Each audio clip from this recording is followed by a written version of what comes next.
თანხმობა და გადავიდეთ ახლა პოლიტიკურ განცხადებებზე. კოლეგები არიან ჩაწერილი სიაში. გთხოვთ მიკროფონი ჩაურთოთ ბატონ ირაკლი კირცხალიას. მოგესალმებით, მეგობრებო.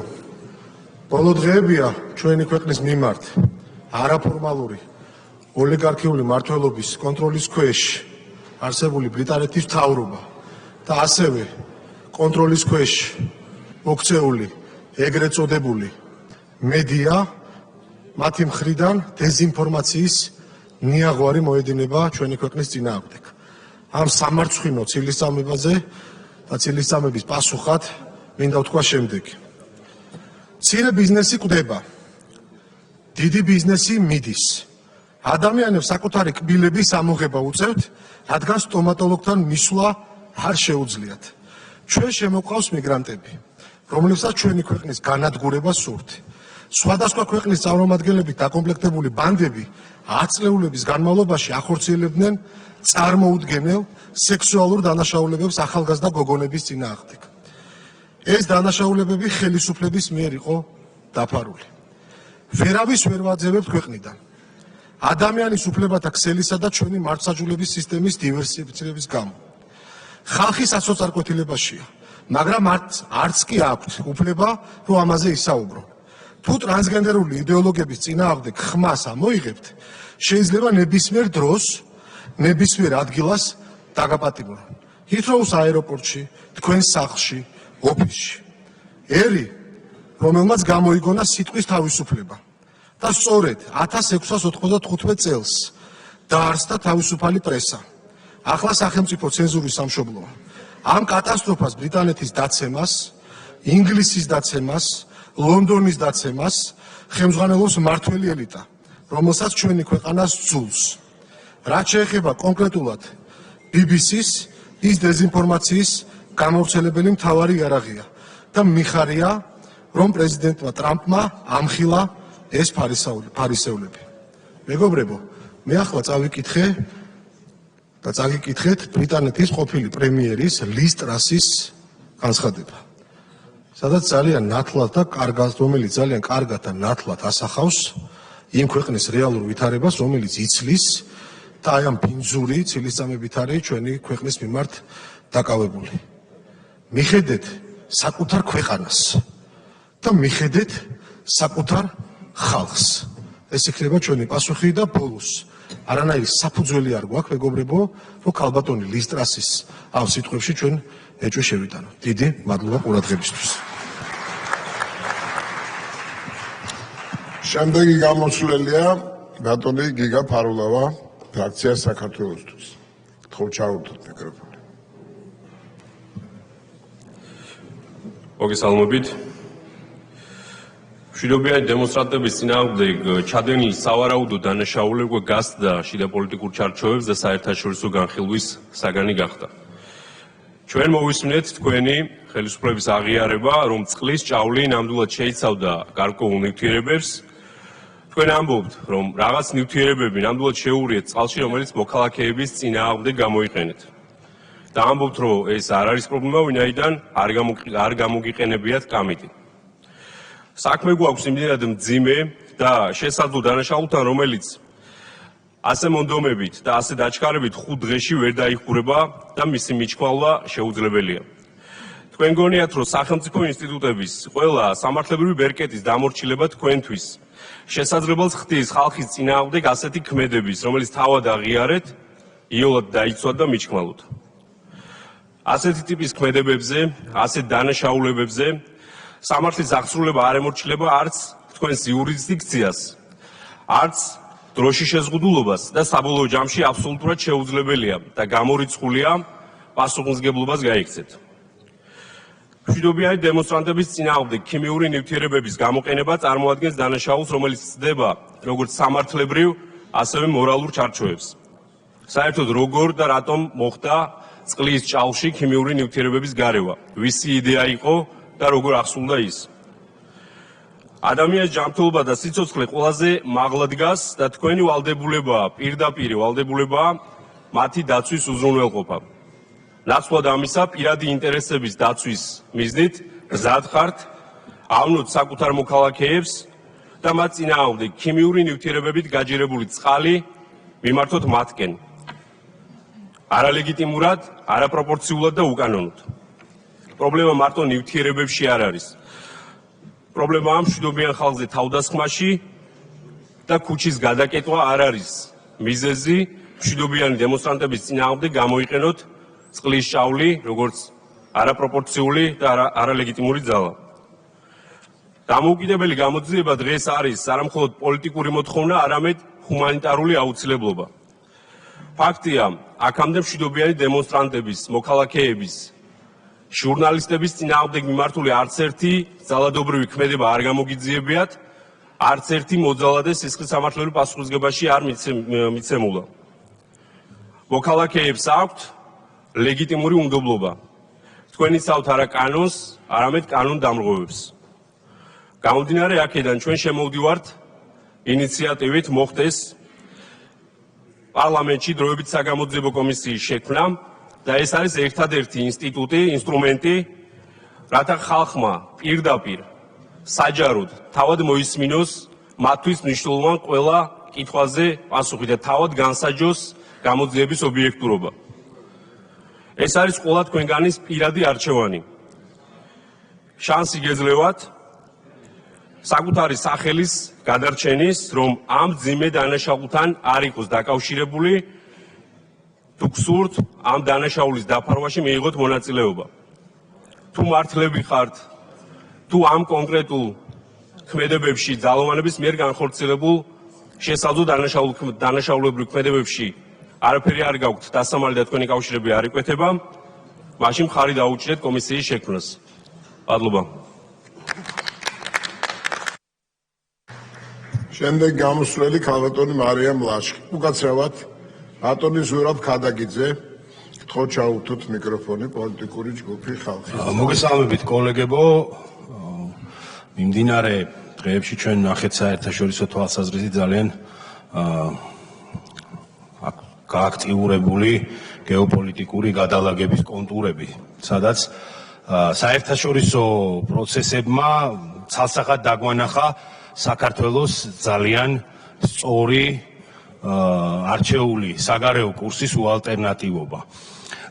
ტრამპმა თავისი ახალი სტრატეგიით, რომელსაც თავისუფლად შეგვიძლია უწოდოთ დოქტრინა, ბრიუსელი ძალიან მარტივი არჩევანის წინაშე დააყენა.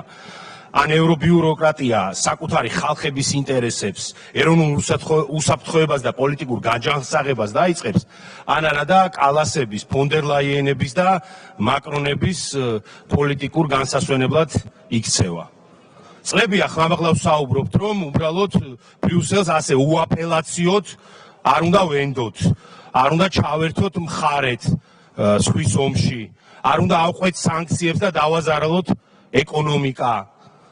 და ზოგადად ქვეყნის საგარეო კურსი არ უნდა დაუქვემდებაროთ გლობალურ პოლიტკონიუნქტურას, ხოლო საშინაო კურსი სოროსის NGO სექტორის ექსკლუზივად არ უნდა ვაქციოთ და სად მიგვიყვანდა იდეაში ეს ყველაფერი რომ არ გაგვეთავისებინა და ეს კურსი არ აგვერჩია, ხო ხვდებით ყველა რა? ახლა აღმოჩნდებოდით უკრაინის უბედურ დღეში, სადაც პირობითად სხვადასხვა ქვეყნები ინაწილებენ ნახშირად აიღონ უკრაინა თუ ხეთ-ხეთ ჩაიბარონ. ერთი კვირის წინ აქ პრემიერ-მინისტრის ბრიფინგი ვნახეთ, უпростоრად განათლების რეფორმაზე და ინვესტიციაზე პრემიერ-მინისტრი იყო მობრძანებული და გვესაუბრებოდა ჩვენ და გვესაუბრებოდა იმაზე, რომ საქართველოს აქვს ამბიცია, რომ პირველად მის ისტორიაში სახელმწიფო უნივერსიტეტები გახდეს უფასო, რომ ლექტორებს დაფასებული ხელფასი ჰქონდეთ, 10,000 ლარს გადააჭარბოს ანაზღაურებამ, რომ უპრეცედენტოდ მაღალი ინვესტიცია შემოდის და ზოგადად ჩვენ ვიწყებთ საუბარს 36 მილიარდიან ბიუჯეტზე, როგორ გადანაწილდეს სწორად და ხვდებით ახლა საზოგადოებასაც მივმართავ, იდეაში რა განსხვავება ბრიუსელს აყოლილ უბედურ სამწუხაროდ უკრაინას და სუვერენულ საქართველოს შორის, რა განსხვავებულ საკითხებზე გვიწევს მშელობა. შტატების ახალი სტრატეგიით და ცალკე გეოპოლიტიკური გადალაგებით მკაფიოდ გამოიკვეთა საერთაშორისო თანამშრომლობის გადაკვეთის წერტილები.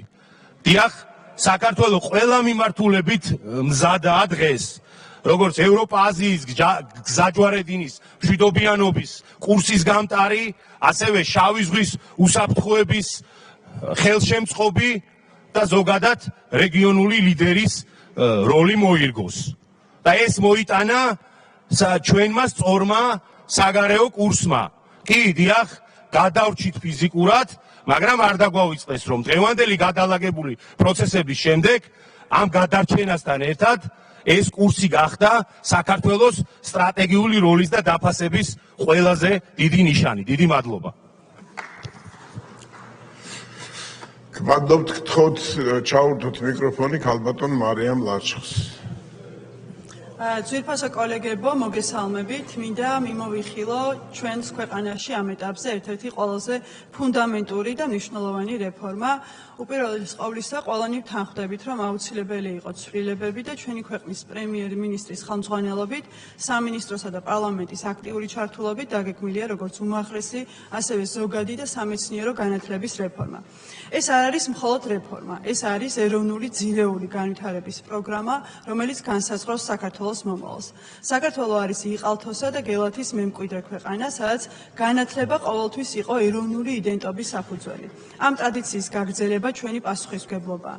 განათლების რეფორმის მისია აღზარდოს მოქალაქე, რომელიც იცნობს საკუთარ ისტორიას და ემსახურება სამშობლოს განვითარებას. წინა ხელისუფლების პერიოდში განათლების სფეროში გადადგმული იქნა არაერთი არასწორი იდეოლოგიურად მოტივირებული ნაბიჯი. ეს იყო მანკიერი, ანტიეროვნული პოლიტიკა, რომელსაც მიზნად ჰქონდა ქართული იდენტობის დასუსტება და ჩვენი ახალგაზრდების გაუცხოება საკუთარი ფესვებისგან. ეს დრო დასრულდა, ქართული ოცნება არავის მისცემს უფლებას წაართვას მომავალ თაობას ხარისხიანი განათლების შესაძლებლობა. ყველა ქართველი ბავშვი, იქნება ის თბილისში თუ მაღალმთიან სოფელში, მიიღებს ერთნაირ ხარისხიან ეროვნულ ღირებებებზე დაფუძნებულ განათლებას. ჩვენი რეფორმა ფუნდამენტურ საგნებზე, განსაკუთრებით ჰუმანიტარულ მეცნიერებებზე, ქართულ ენაზე, ლიტერატურაზე, ისტორიასა და გეოგრაფიაზე აკეთებს აქცენტს, რადგან სწორედ ისინი ქმნიან ეროვნული იდენტობის საფუძველს. პარალელურად გაძლიერდება ზუსტი მეცნიერებების სწავლება. შემოვიღებთ ერთი სახელმძღვანელოს პრინციპს, რაც უზრუნველყოფს ხარისხიან რესურსებზე თანაბარ ხელმისაწვდომობას ყველა მოსწავლისათვის. მასწავლებლის პროფესია გახდება პრესტიჟული კარიერული არჩევანი. გაიზრდება ხელფასები, შეიქმნება პროფესიული განვითარების მკაფიო სისტემა და კარიერული წინსვლის გამჭვირვალე მექანიზმები. სკოლები აღიჭურება თანამედროვე ინფრასტრუქტურით, ლაბორატორიებით, სპორტული ობიექტებით და უსაფრთხო სასწავლო გარემოთი. დღეს სტუდენტების 85% თბილისშია კონცენტრირებული და მხოლოდ 15% სხვა რეგიონებში. ეს არის დისბალანსი, რომელიც აცლის რეგიონებს განვითარების შესაძლებლობას და ქმნის დედაქალაქის გადატვირთვას. რეფორმა უზრუნველყოფს რეგიონული განვითარების ახალი იმპულსს და სახელმწიფო რესურსების მიზნობრივ ხარჯვას. ჩვენი რეფორმა ქმნის ქუთაისში ქვეყნის მეორე მთავარ საუნივერსიტეტო კერას.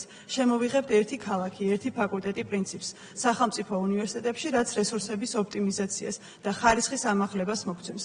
აკადემიური პერსონალის რესურსი არაეფექტურად არის განაწილებული. კვლევითი საქმიანობა სუსტია, ხოლო ბევრი კურსდამთავრებული ვერ პოულობს სამუშაოს, რადგან მიღებული განათლება არ შეესაბამება შრომის ბაზრის მოთხოვნებს. რეფორმა ამ პრობლემასაც პასუხობს. უზრუნველყოფს ბაზრის საჭიროების სიღრმისეულ კვლევას, დაფინანსება მიემართება ქვეყნისთვის აუცილებელ სპეციალობებს. რესურსები ოპტიმიზდება, ხოლო კურსდამთავრებულები მიიღებენ განათლებას, რომელიც უზრუნველყოფს მათ დასაქმებას. განათლება ეს არის ინვესტიცია ქვეყნის მომავალში. ჩვენ ვქმნით სისტემას, სადაც თითოეული ბავშვი მიიღებს ხარისხიან განათლებას. ეს რეფორმა განხორციელდება თანმიმდევრულად, გამჭვირვალედ და საზოგადოების ჩართულობით. ჩვენი მიზანი მკაფიოა: ეროვნული ღირებულებების შენარჩუნება და თანამედროვე კონკურენტუნარიანი განათლების სისტემის შექმნა. 2-3 წელიწადში საქართველოში იქნება ფუნდამენტურად განსხვავებული ვითარება, როგორც სასკოლო, ისე უმაღლესი განათლების სფეროში. ჩვენ ვაშენებთ განათლების სისტემაც, რომელიც აღზრდის მოქალაქეებს, რომლებიც იცნობენ და აფასებენ საკუთარ ისტორიას, პატივსცემენ ეროვნულ ღირებულებებს და ემსახურებიან საქართველოს განვითარებას. ამასთან ერთად არიან ბაზარზე კონკურენტუნარიანი. და ბოლოს, საქართველო აბრუნებს ისტორიული განათლების კერის როლს, თანამედროვე სტანდარტებით ვაგრძელებთ იყალთოს და გელათის აკადემიების ტრადიციებს. დიდი მადლობა ყურადღებისთვის. გთხოვთ მიკროფონი ჩაურთეთ თამარ ახვლედიანს.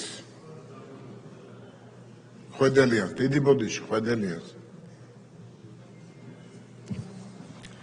მოგესალმებით. დღეს ჩემი სიტყვა განათლების რეფორმას უნდა შეხებოდა, რომელიც ნაცების დროს ციხეების უფროსმა მიქანაძემ და ასევე Eagle Hills-ის გაყიდვების მენეჯერმა კობახიძემ წარადგინეს ჩვენს ქვეყანაში. მაგრამ გუშინ თქვენი გუნდის წევრების კომენტარები მოვისმინე იმასთან დაკავშირებით, რომ საგამოძიებო კომისიის შექმნის საფუძველი თურმე აღარ არსებობს. BBC-ის სიუჟეტთან დაკავშირებით, რადგან თურმე თქვენ თვითონვე გამოიძიეთ ობიექტურად და დაასკვენით, რომ შვიდობიანი აქციის დარბევის დროს წყალში კამიტი კი არა სხვა ნივთიერება გაურიეთ. თქვენი ურთიერთგამომრიცხავი განცხადებები რომ გვერდით გადავდოთ, ჯერ სანქცირებულმა გომელაურმა, შემდეგ თქვენმა პრემიერ-მინისტრმა კობახიძემ, შემდეგ კი სუსმა თავისი ბრიფინგით აღიარეს, რომ წყალში ნივთიერების გარევა მოხდა მშვიდობიანი აქციის დარბევისთვის, რაც უკვე დანაშაულია და როგორც ხვდები, ეს თქვენმა დეპუტატებმა არ იციან. თქვენივე პირით ნაღიარები ჩადენილი დანაშაულის გადაფარვას კი ახლა იმით ცდილობთ, რომ თითქოს ეს ნივთიერება კამიტი არ იყო. არც მე ვამბობ, რომ ეს იყო კამიტი, მაგრამ თქვენს და ჩვენს ვთანხმდებით იმაში, რომ ნივთიერების გარევა მოხდა, ანუ დანაშაული უკვე ჩადენილია და რა ნივთიერება იყო გამოყენებული, ამას გამოძიება ჭირდება. მაგრამ ჩვენ ვერ ვენდობთ თქვენს გამოძიებას და იცით რატომ? იმიტომ რომ თქვენ ხართ ხელისუფლება, რომელმაც მშვიდობიანი მოქალაქეები ნიღბიან ზონდერებს აცემინეთ, ახალგაზრდები ძვლებში დატეხეთ, ჟურნალისტებს კისერი მოტეხეთ და სასიკვდილოდ გაიმეტეთ, დაკავებულ ადამიანებს დაკავების შემდეგ ცემდით, ახალგაზრდებს ჯერ სახლებში ტელეფონზე ურეკავდით და აგინებდით და შემდეგ სადარბაზოებთან ხვდებოდით და სცემდით. არ ინდობდით არც ბავშვებს, არც ქალებს, თქვენ ხართ ხელისუფლება, რომელმაც არც ერთი მსგავსი ფაქტი არ გამოიძია, ხოლო შინაგან საქმეთა სამინისტროს წარმომადგენლები ხალხის ცემისთვის დააჯილდოვეთ. თქვენ ხართ ხელისუფლება, რომლის პირობებში შინაგან საქმეთა სამინისტროს მაღალჩინოსნები მაგნიცკის სიაში არიან მოხვედრილები. თუ თქვენ გონიათ, რომ დრო გავიდა და ეს ზალადობრივი აქტები ხალხს დაავიწყდება, გეშლებათ, რადგან ხალხს არაფერი არ ავიწყდება და ეს ნაცების მაგალითზე მაინც უნდა გაგეთვალისწინებინათ. ქართველ ხალხს არაფერი არ ავიწყდება. და ამ ყველაფრის მერე თქვენ გინდათ, რომ სიტყვაზე გენდოთ, თუ რა ნივთიერება გაურიეთ წყლის ჭაოს და როგორ დაარბიეთ მშვიდობიანი მოქალაქეები. თან მას შემდეგ, როცა თქვენ თვითონვე აღიარებთ დანაშაულს, რომ წყალში ნივთიერება მართლაც იყო გარეული. ამას თქვენ ვერ გამოიძიებთ, ამიტომ დავაინიცირეთ ჩვენ საგამოძიებო კომისიის შექმნა საქართველოს პარლამენტში, რადგან საქმე მოქალაქეების ჯანმრთელობას ეხება. და უნდა იცოდეთ, რომ თითოეული თქვენგანი, ვინც ამ საგამოძიებო კომისიის შექმნას ხელს არ მოაწერს, გადაინაწილებს იმ პასუხისმგებლობას, რაც წყლის ჭაულში დამატებითი ნივთიერების გარევას ეხება. და ვინც გეუბნებათ, რომ წყალში კამიტი არ იყო, ის გატყუებთ.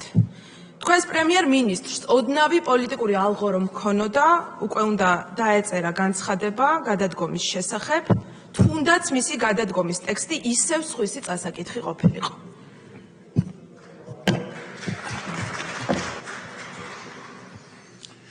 ყურადღება, გთხოვთ მიკროფონი ჩაურთოთ ბატონ გიორგი ჩაკვეტაძეს. მოგესალმებით, პრემიერ-მინისტრი ირაკლი კობახიძისა და განათლების, მეცნიერებისა და ახალგაზრდობის მინისტრ გივი მიქანაძის მიერ წარდგენილი უმაღლესი განათლების რეფორმა დაიწყო 7-ვე გამოწვევას და მათი გადაჭრის ამოცანებს ჩვენი სრული მხარდაჭერა აქვს. მიმდინარე სასესიო კვირაში განვიხილავთ პირველ საკანონმდებლო პაკეტს. საჯარო უნივერსიტეტებში სწავლა სრულად სახელმწიფო დააფინანსებს, სწორედ ქართული ოცნება არის პირველი ხელისუფლება, რომელიც უმაღლეს განათლებას ხდის. უფასოს სისტემა 3+1 მოდელზე გადავა. ბაკალავრიატი 3 წლიანი, ხოლო მაგისტრატურა 1 წლიანი ხდება. დოქტორანტურის საფეხურზე სწავლის გაგრძელების მსურველებს დამატებით 1 წლიანი მაგისტრატურის გავლა მოუწევთ. თბილისთან ერთად საუნივერსიტეტო ქალაქებად რუსთავი და ქუთაისი განვითარდება. ასევე მნიშვნელოვანი ცვლილებებია საუნივერსიტეტო და სასკოლო რეფორმის სხვა კუთხითაც, რასთან დაკავშირებითაც საზოგადოებასთან აქტიური კომუნიკაცია გვექნება. ვინ და ისევ ნაცებმა გამოიდეს თავი. ქართული საგანმანათლებლო სისტემის მესაფლავეებმა ქართული რეფორმის გაკრიტიკება სცადეს. ბუმბულ გაცვენილ თუთიყუშთან ერთად ამ საკითხზეც კი გაბედეს მითების გავრცელება. მითი პირველი. თითქოს ეს რეფორმა ზღუდავს აკადემიურ თავისუფლებას. კონსტიტუციის 27 მუხლი არათუ ირღვევა, არამედ ხდება ამ ჩანაწერის გამტკიცება და ყოველდღიურობაში მისი დანერგვა. მითი მეორე. თითქოს სკოლის დამთავრების შემდეგ ვისაც სურვილი ექნება, უცხოეთში ვეღარ გააგრძელებს სწავლას. აბსურდი. ისიც არიციან, რომ ბოლონიის პროცესი ამ საკითხებს არ არეგულირებს, უფრო მეტიც, მე-12 კლასი ნებაყოფლობითი იქნება. მითი მესამე. თითქოს აბიტურიენტს მხოლოდ ერთი პროგრამის არჩევა შეეძლება. მტკნარი სიცრუე. ერთი ქალაქი, ერთი ფაკულტეტი არავის შეუზღუდავს კერძო ან სხვა საჯარო უნივერსიტეტის ან სხვა პროგრამის არჩევის ოფციას. მითი მეოთხე. პრემიერის ინტერპელაციაზე ნაცებთან დაახლოებული გახარიებისგან მოვისმინეთ, რომ თითქოს სტუდენტები ქალაქში ხელს გვიშლიან და ქალაქგარეთ ამიტომ გავყავს. როდესაც ადამიანს შეგნებულად არ ესმის, რას ნიშნავს საუნივერსიტეტო გეოგრაფიის დეკონცენტრაცია, განათლების რეფორმა ნამდვილად დროულია. ვფიქრობდი და გიორგი გახარიას პრემიერობის დროინდელი განათლების მიმართულებით ვერცერთი რეფორმა გავიხსენე. კიდევ კარგი არ ჰქონდა, თორემ შესესეს მინისტრობის დროს პოლიციის აკადემიას უნივერსიტეტის სტატუსი წაართვა და წარმომიდგენია პრემიერობიდან რას იზამდა. შესესეს აკადემიას ისევ ჩვენ ვუბრუნებთ საუნივერსიტეტო სტატუსს. მითი მეხუთე. თითქოს განათლების ხელმისაწვდომობა შემცირდება და ხარისხი გაუარესდება. ყველაფერთან ერთად ეს მითი ცინიკურიც არის. კონცეფციის 7-ვე ამოცანა სწორედ განათლების ხელმისაწვდომობისა და ხარისხის გაზრდას ემსახურება. და მითი მეექვსე. რეპეტიტორებს ბავშვების კერძო მომზადების უფლებას თითქოს ვართმევთ. ეს ისეთივე სიმართლეა, როგორც გამჭვირვალობის კანონი იყო რუსული. ამ მითების გავრცელების ავტორები კიდევ ერთხელ გვარწმუნებენ განათლების, მათ შორის უმაღლესი განათლების რეფორმის განხორციელების აუცილებლობაში. ვართ მოტივირებული და მომზადებული იმისთვის, რომ განათლების ქართული რეფორმის თითოეული ნაწილი აქტიურად განვიხილოთ და უზრუნველყოთ მისი დანერგვა. ჩვენი საზოგადოება ნამდვილად იმსახურებს თანამედროვე, გამართულ და ხარისხიან განათლებას, სწორედ ამისთვის აგვირჩიეს 2012 წლის 1 ოქტომბერს და შარშანდელ საპარლამენტო არჩევნებზეც. დიდი მადლობა. ქალბატონი ვიკა ფილფანი. მოგესალმებით. დღეს არ ვისაუბრებ დემოკრატიაზე, ინსტიტუტების მიტაცებაზე, სამოქალაქო უფლების წართმევაზე, სამართლის მიღების უფლების წართმევაზე. დღეს ვისაუბრებ მხოლოდ ფიზიკური თვითგადარჩენის უფლების წართმევაზე ადამიანებისთვის. პურის ფასი ნოემბერში წინა წლის შესაბამის თვესთან შედარებით გაიზარდა 22%-ით, ზეთი 18%-ით, კარტოფილი 28%-ით, რძე 13%-ით, ყველი 10%-ით, კარაქი 11%-ით, ფქვილი 10%-ით, ბოსტნეული 10%-ით, ხორცის ფასი 9%-ით, მარილი 8%-ით, საავადმყოფოს მომსახურება 25%-ით, წნევის მარეგულირებელი წამლები 12%-ით, კივილგამაყუჩებლები 11%-ით. საკვების ჯგუფში შედის 92 დასახელების პროდუქტი. აქედან ფასები გაიზარდა 69 დასახელების პროდუქტზე. ხოლო სამედიცინო სექციაში წამლებსა და მედიკამენტებში შედის 19 დასახელების წამალი. აქედან ფასები ნოემბერში გაზრდილია 19-ვე მედიკამენტზე. ექიმების ანაზღაურება ოპერაციიდან ლარი და 80 თეთრია. მაშინ როცა კლინიკების მოგება ლამის 100-150%-ია თვეში. საბანკო სექტორის და სააფთიაქო ქსელების მოგება ასევე მილიარდობით ლარია. თანამშრომლების თვიური ანაზღაურება კი 300 ლარიდან 800 ლარამდე მერყეობს. საბავშვო ბაღის თანამშრომლების ანაზღაურება 580 ლარიდან 780 ლარამდეა. ასეთ გარემოში როგორ უნდა იცხოვრონ კი არა, როგორ უნდა იარსებონ მოქალაქეებმა. ამ ქვეყანაში როგორ უნდა უზრუნველყონ შვილების განვითარება, როგორ უნდა დაიცვან თავიანთი მშობლები. როგორ უნდა შეინარჩუნონ ფიზიკური და მორალური ჯანმრთელობა ადამიანებმა, რომელსაც ხარჯები და პასუხისმგებლობები ეზრდებათ, შესაძლებლობები და პერსპექტივები კი ყოველდღიურად უქრებათ.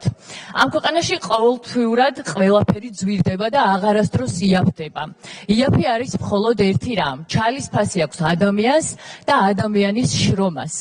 ამ ღარიბი ქვეყნის ღარიბი მოქალაქეებისთვის მათი ერთადერთი ეკონომიკურ აქტივს საკუთარი შრომა განსაზღვრავს.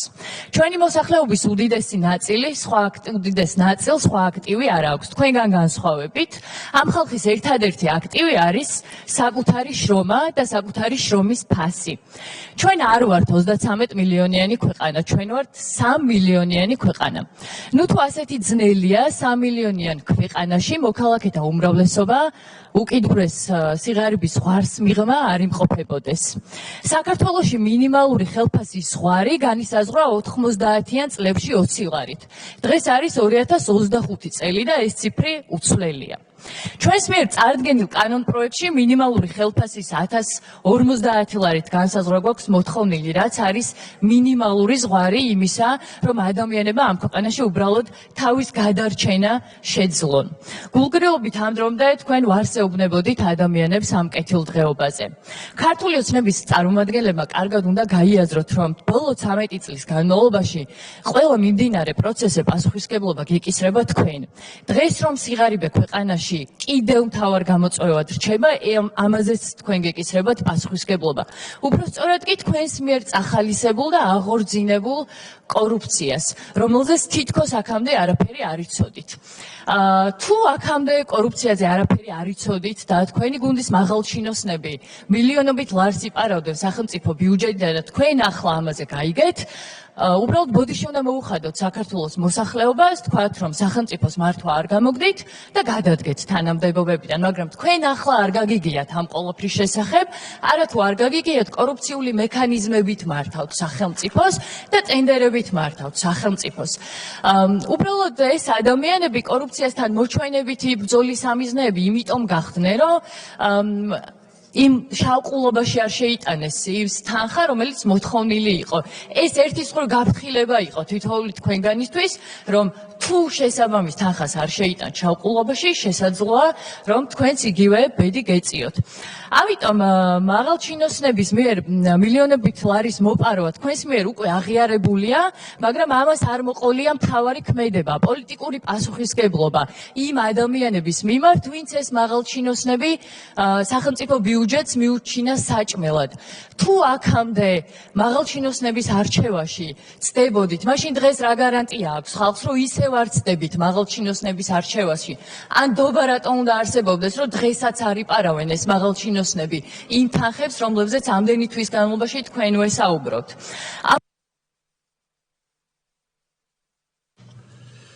დაასრულებინეთ. ამ დაბაში არაერთი მილიონერის ხედ ხარ და ამ კედლებს მიღმა არიან მოქალაქეები, ვისი ხელფასიც არის 300 ლარი. აქედან გამომდინარე, თქვენ ახლა გაქვთ ძალიან კარგი შანსი, რომ ამ ადამიანებს მიცეთ თავიანთი ერთადერთი აქტივის, საკუთარი შრომის დაფასების შესაძლებლობა მინიმალური ხელფასის დაწესებით, იმიტომ რომ ამ ადამიანებს სხვა აქტივი არ აქვთ. ამ ადამიანებს ერთადერთი აქტივი არის საკუთარი შრომა. მადლობა.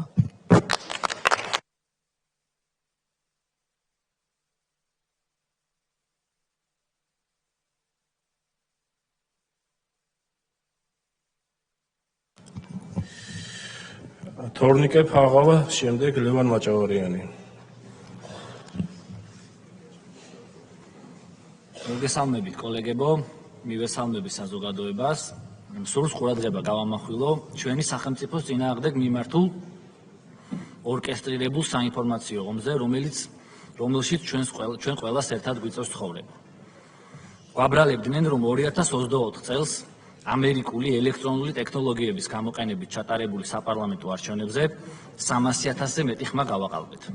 რეალურად კი ვერც ერთი გაყალბებული ხმა ვერ წარმოადგინეს და დღეს უკვე რადიკალური ოპოზიციის ნაწილი პარლამენტშია. გვაბრალებდნენ, რომ თითქოს გამჭვირვალობის ქართული კანონი რუსულია, ხოლო გამჭვირვალობის მოთხოვნა არადემოკრატიული. რეალურად დღეს უკვე საზოგადოებისთვის ცნობილია, რომ ანალოგიურ კანონს ევროკავშირიც მიიღებს. მიუხედავად იმისა, რომ სწორედ ქართული ოცნების ხელისუფლების პირობებში მივიღეთ ევროკავშირში ინტეგრაციის გზაზე ვიზა ლიბერალიზაცია, სავაჭრო შეთანხმება, ასოცირების შეთანხმება და კანდიდატის სტატუსი, უწიფრად გვაბრალებდნენ, რომ ევროკავშირში ინტეგრაცია ჩვენ შევაჩერეთ, რეალურად უკვე წერილობით ოფიციალურად დადასტურდა, რომ სტრატეგიული დიალოგი საქართველოსთან ევრობიუროკრატიამ შეაჩერა, სრულიად უმიზეზოდ ჯერ კიდევ 2024 წლის ივნისში. გვაბრალებდნენ, რომ რადიკალიზაციას და პოლარიზაციას ქართული ოცნება უწყობს ხელს ქვეყანაში. რეალურად მათ რამდენჯერმე სცადეს პარლამენტის შტურმით აღება და გადაწვა, სულ ახლახანს კი ოპოზიციის ერთ-ერთმა ლიდერმა სასამართლოს შენობის დაწვას სცადა.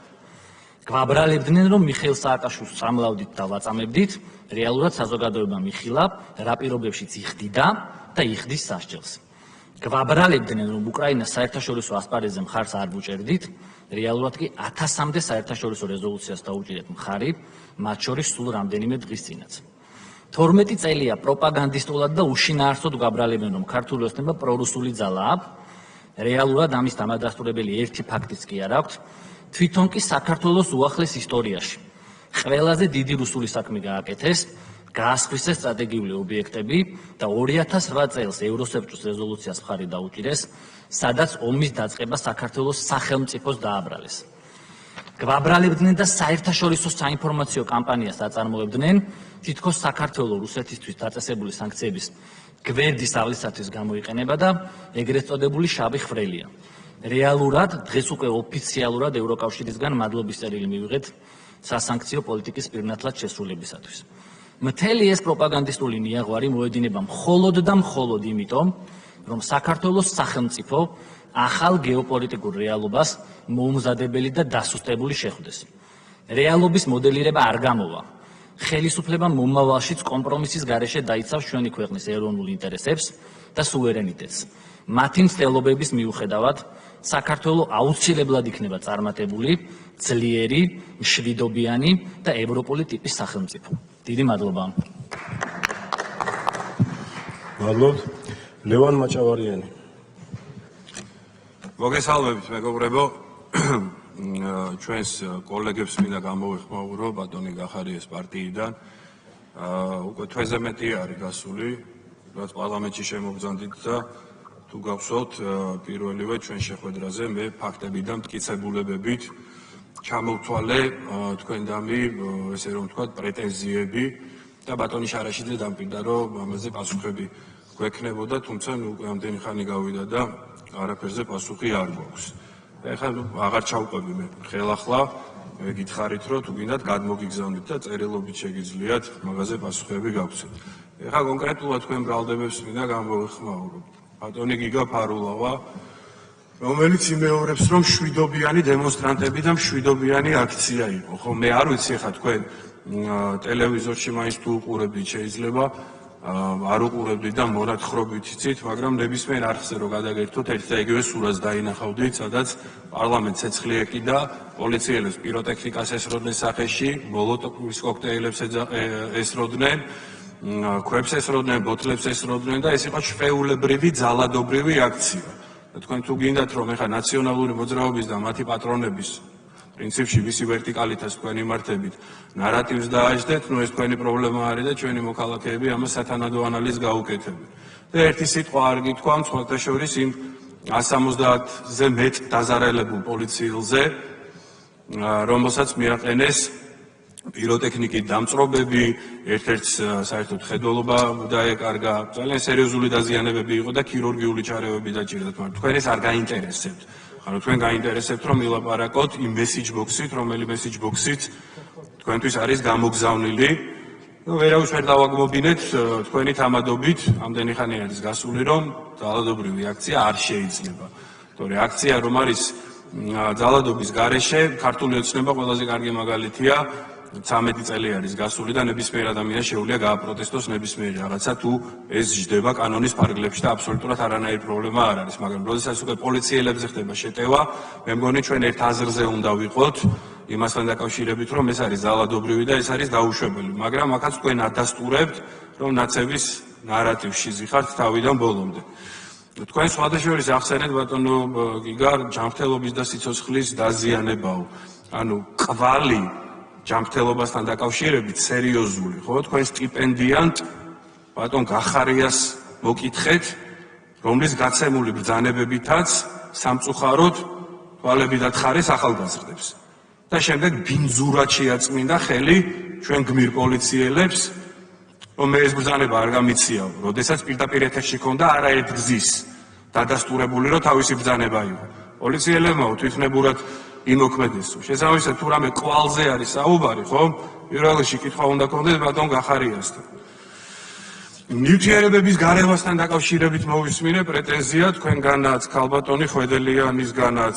თქვენ მე მგონი უფრო ჩახედულები უნდა იყოთ და უნდა იცოდეთ, რომ ის ნივთიერებები, რომელიც დაშვებული არის წყლის ჭაუში მათი გარევა, როდესაც აქციები არის ძალადობრივი, ხომ ეს ჩვეულებრივი პრაქტიკა არის, ჩვეულებრივი პრაქტიკა არა მარტო საქართველოში, გერმანიაში, საფრანგეთში, ბრიტანეთში, ნებისმიერი დემოკრატიული ქვეყანა შემიძლია ჩამოთვალოს, სადაც ეს ჩვეულებრივად მიღებული პრაქტიკაა, უბრალოდ ძალიან მნიშვნელოვანია, რომ ეს ნივთიერება, რა თქმა უნდა, იყოს კანონიერი და შესაბამისად გამოძიება დასრულებულია, ყველაფერი წერტილი აქვს დასმული და ხა თქვენც თუ იმ ზღაპარში გინდათ შეხვიდეთ, რომ მიშა სააკაშვილს რო ვკლავდით და ვაწამებდით მაგ სერიალის ახალი სეზონი შემოგთავაზეს თითქოს რაღაცა კამეტის თემით, თქვენი უფლებაა და შედით მაგ ზღაპარში, მაგრამ ეგეც ზღაპარში სიარულით თქვენი ამომრჩეველი გაგიმესამედდათ, როგორც ხედავთ და გირჩევთ, რომ ცოტა უფრო რეალისტურად შეხედოთ მოცემულობას და არ აყვეთ იმ ჩაშლილ message box, რომელიც ერთი ვერტიკალიდან გაქვთ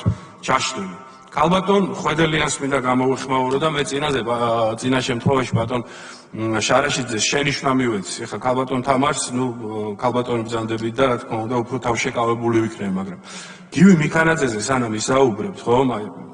ერთ მეათედი მაინც უნდა გქონდეთ ქვეყნისთვის გაკეთებული, რომ გივი მიქანაძის კრიტიკაზე გადახვიდეთ და ამისი უფლება მიცე საკუთარ თავს. თან მით უმეტეს მე წინაზე ვახსენე, რომ აი ნაციონალური მოძრაობის ბინძურ ნარატივში ზიხართ, რაღაცა ციხეების უფროსი, ადეიშვილის მოადგილე, ეგ ზღაპარი გავლილია. და ძალიან ვთქვით, გამოდით მაგ ბინძური რაღაცა ნარატივიდან, ხო? და როდესაც ბატონ კობახიძეზე საუბრობთ და რაღაცა აგიტაციებიათ იქ რაღაცა ფრაზა, ეს არ ვიცი რომელმა უფროსმა და პატრონმა ჩაგიშალათ რომელი ქვეყნიდან, ხო? ერთი და იგივე უფროსი გყავთ, ერთი ვერტიკალით იმართებით ყველას, ხო? ირაკლი კობახიძე არის ჩვენი ქვეყნის პრემიერ-მინისტრი. ძალიან კარგი არის, რომ თქვენ თავადაც უკვე ამას აღიარებთ, ხო? ადრე ამბობდით თქვენი პრემიერ-მინისტრიო. ჩვენი ქვეყნის პრემიერ-მინისტრი არის და ირაკლი კობახიძე არის ძალიან მაღალი დონის პროფესიონალი თავისი საქმის. ირაკლი კობახიძე არის გამორჩეული პატრიოტი ჩვენი ქვეყნის. და ირაკლი კობახიძე არის ადამიანი, რომელსაც აქვს ძალიან მაღალი დონის ინტელექტი, რომელსაც თვითონ ოპოზიციონერებიც ვერ უარყოფთ და ახლა მის განათლებაზე საუბარი კიდე ზედმეტია. და როდესაც თქვენ საუბრობთ, ამ შემთხვევაში მე მინდა გადავიდე ქალბატონ ვიკა ფილფანზე, რომ აი კორუფცია იყო და რითი ვართ დაზღვეულები, რომ ეხლა იგივე შეიძლება არ მოხდესო. პირველ რიგში მინდა ხაზი გავუსვა, რომ კორუფცია ყველა ქვეყანაში ხდება და თვითონ ევროკომისიის ასე ვთქვათ, კვლევითაც ჩვენ მოწინავე პოზიციებზე ვართ და საკმაოდ მყარ პოზიციებზე ვართ 2024 წლის მონაცემებითაც და 23 წლის მონაცემებითაც. რახან ბატონ ირაკლი კობახიძეს შევეხე და რაღაც ატაცებული ფრაზა რო გაქვთ იქ იგელხილსის პროექტთან დაკავშირებით. ირაკლი კობახიძე ჩვენ ქვეყანას უკეთებს რეკლამას. და მის ინტერესში არ შედის, რომ რამე კომპანიას რეკლამა გაუკეთოს. კი, პრემიერ-მინისტრი პასუხისგებლიანი პატრიოტი ჩვენი ქვეყნის ნებისმიერ პლატფორმაზე, ნებისმიერ არენაზე და ნებისმიერი საშუალებით ეცდება, რომ ჩვენ ქვეყანას გაუკეთოს რეკლამა. ეგ არის პატრიოტიზმი. იმიტომ რომ მას აქვს მშობლიურობის განცდა, ეროვნულობის განცდა და თქვენ დაცლილები ხართ კოლექტიური ნაციონალური მოძრაობა მშობლიურობის განცდისგან. და მაგიტომ გეძახით უსამშობლოებს ძალიან დიდი ბოდიშის მოხდით.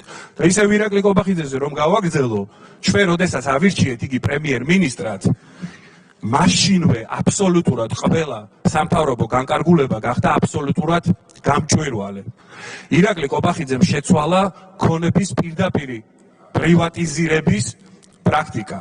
ირაკლი კობახიძემ ჩამოაყალიბა მთავრობის ეფექტიანობის დეპარტამენტი, რომელიც მუშაობს კორუფციის აღმოფხვრაზე და ირაკლი კობახიძის ინიციატივა არის აბსოლუტურად უპრეცედენტო, როდესაც ცენტრალიზირებულ შესყიდვებზე ვართ გადასულები, იქიდან წლიდან გადავა უკვე სახელმწიფო მთავრობა ცენტრალიზირებულ შესყიდვაზე და გაციფრულებული იქნება თავიდან ბოლომდე შესყიდვების პროცესი, ბაზრის კვლევის პროცესი, სადაც ერთიან სივრცეში თავს მოიყრის ყველა მიმწოდებელი და ყველა შემსყიდველი ორგანო.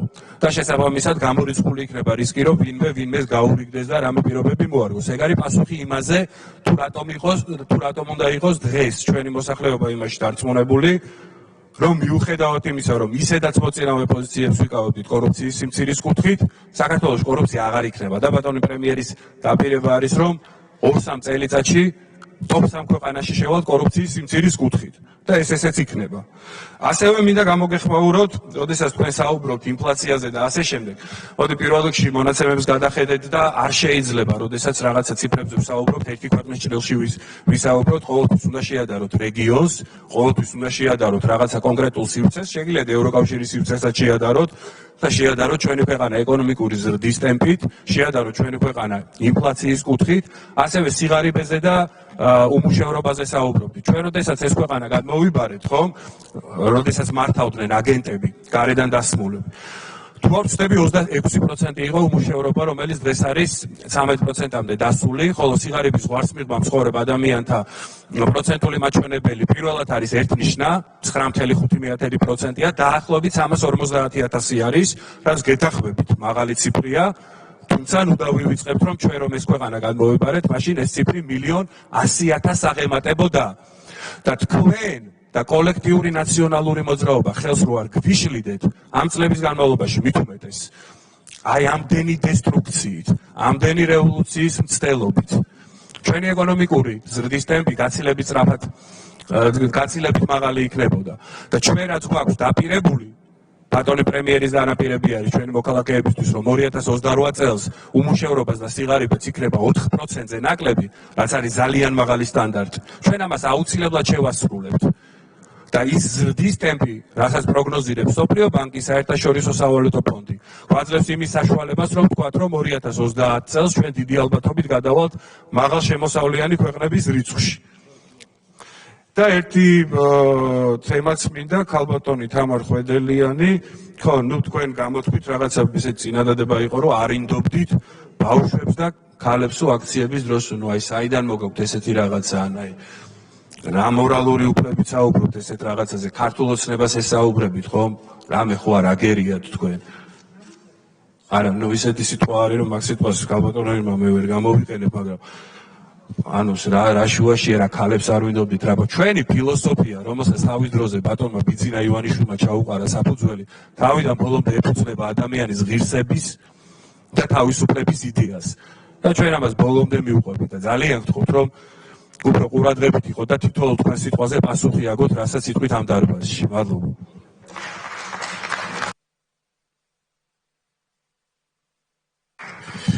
მადლობთ. კოლეგებო, ამით პოლიტიკური განცხადებები დასრულებულია, შეგვიძლია გადავიდეთ განსახილველ საკითხებზე. პირველი საკითხი ეს არის საქართველოს პარლამენტის დადგენილების პროექტი საქართველოს პარლამენტის გამოკლებული წევრის რუსუდან თევზაძის ადგილმონაცვლის დაჩი კოზირიძის უფლებამოსილების ცნობის